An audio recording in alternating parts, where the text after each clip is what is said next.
वैभव सूर्यवंशी की भी 5 इनिंगें हो गई हैं यार। अच्छा लगता है ये कहना कि जज मत कीजिए, जज मत कीजिए। अभी उन्होंने 50 बनाए थे, लेकिन आज देखें उन्होंने एक ओवर लूटा, उनको एक ओवर मिला, उन्होंने उस ओवर में 3 चौके मारे, उन्होंने इस ओवर में एक छक्का भी मारा। बट क्या आखिरी गेंद पर भी वो उस तरह का शॉट मार सकते? थोड़ा एक्स्ट्रा बाउंस हुआ और खड़ी हो गई। आई थिंक एक वक्त आएगा जब वैभव सूर्यवंशी को ये समझ आएगी कि मेरे पास एबिलिटी है, मुझे इंटरनेशनल क्रिकेट में मेंटली आके अपने आप को और यूज टू करना है और अभ्यस्त होना है, क्योंकि मुझे अपनी विकेट पे कीमत लगानी है। मैं शॉटें तो मार सकता हूं, अंडर 19 खेलता था या आईपीएल खेलता था, लोग मेरी शॉट पे ताली बजाते थे।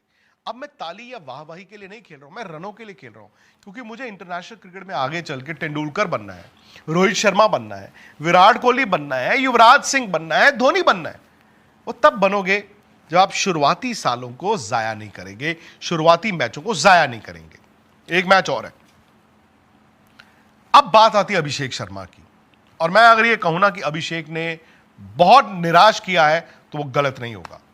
ठीक है, आज इंडिया ने उनसे बॉल डलवाया, उन्होंने 3 आउट भी किए, और मैं तो ये मानता हूं कि अभिषेक को बॉल डालना चाहिए, बिकॉज आप जो ऑलराउंडर कहते हैं, आपके बॉलरों ने बैटिंग करनी नहीं, आप बीच में फंसा देते हैं ऑलराउंडर के तौर पर। अभिषेक अगर आपको 2-3 ओवर देते हैं तो यार T20 में ना आपको बैलेंस बेहतर मिल जाता है। बट अभिषेक का पहला काम है बैटिंग, अभिषेक का पहला काम है बैटिंग, और अभिषेक को क्या हो गया समझ नहीं आ रहा।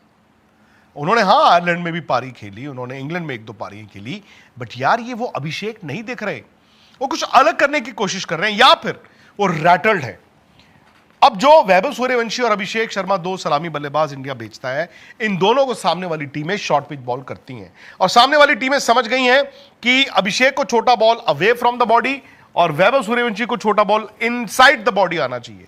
वैभव ने फिर भी थोड़ा एडजस्ट किया, वो अंदर जाके उसको ऐसे खेल देते हैं, बट अभिषेक जो है कभी विकेट से दूर चले जाते हैं, कभी वो स्लैश करते हैं। यार बार बार एक जगह पे आउट नहीं हो सकते। अभिषेक होता यह है कि एक प्लेयर है संजू सैमसन, वो वर्ल्ड कप के मैन ऑफ द सीरीज थे बॉस, आप जानते हैं, पर वो 3 फेलियर्स के बाद टीम से ड्रॉप हो गए। आज वो इस दौरे पे नहीं है, लोग जो मर्जी कहें, एवरीबडी वांट्स कि यार संजू सैमसन वापिस आए, बट क्या आप ये चाहते हैं कि आपकी जगह आए? तो अभिषेक, उसके लिए आपको लड़ाई खुद लड़नी है बॉस। इतनी एबिलिटी होने के बावजूद क्यों आप विकेट पे कीमत नहीं लगाते हैं? क्यों आप कुछ अलग करने की कोशिश करते हैं? क्यों आप सामने वाली टीमों को यह मैसेज भेजते हैं कि मैं रैटल्ड हूं? आपको रैटल होने की जरूरत नहीं है। You'll have to work out a way. आपको बॉडी से दूर जाके ये स्लैश करने की बजाय आप बॉडी के अंदर आके भी खेल सकते हैं। आई डोंट नो, आपको इस पे काम करना होगा। हालांकि मेरा यह मानना है कि लास्ट जो मैच होगा, अब चूंकि आप ये कह के प्रभ सिमरन को लेकर गए थे कि अभी ट्राई नहीं करेंगे तो कब करेंगे, तो प्रभ सिमरन ने वो मैच खेलना है तीसरा। डोंट टेल मी कि जिम्बाब्वे की सीरीज में भी आप प्रभ सिमरन को नहीं खिलाएंगे। आई थिंक खेलेंगे, अब सीरीज भी इंडिया जीत गया, बट सवाल यह होगा कि क्या वो अभिषेक की जगह खेलेंगे या वो ईशान किशन की जगह खेलेंगे।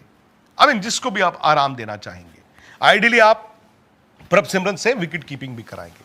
तो इंडिया इस सीरीज को 2-0 से जीता है दोस्तों। बड़ी मतलब हंसने वाली बात है कि हम ये कह रहे हैं कि मुबारकें हो, इंडिया सीरीज जीता है। लेकिन श्रेयस अय्यर के लिए तो मुबारकबाद होगी, वीवीएस लक्ष्मण के लिए भी मुबारकबाद होगी, क्योंकि मैं एक डेट देख रहा था कि लक्ष्मण को जब जब हम कहते हैं कि यार एक सीरीज में क्या आप कोच बनकर चले जाएंगे, वो सिर्फ एक सीरीज हारे हैं।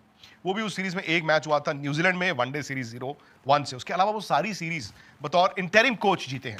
बट अय्यर के करियर के लिए तो आप देखें ना यार, इंडिया के कप्तान के तौर पर आप पहली सीरीज जीते हैं, अच्छी बात है। ईशान किशन पर सवाल तो थे, इंग्लैंड हम गए थे, आयरलैंड हम गए थे, ईशान किशन की उस तरह की परफॉर्मेंस नहीं आई थी। भाई जब मैंने कहा ना आपको कि क्या हम जिम्बाब्वे की जीत 1 महीना पहले ये प्रिडिक्ट करते कि इस तरह से सेलिब्रेट करेंगे, तो मेरा जवाब होता नहीं, क्योंकि हमने तो आयरलैंड को भी हराना है, हमने तो इंग्लैंड को भी हराना है, फिर इंग्लैंड को वनडे में भी हराना है। लेकिन हुआ नहीं। उन 10 मैचों में इंडिया सिर्फ 1 मैच जीता था।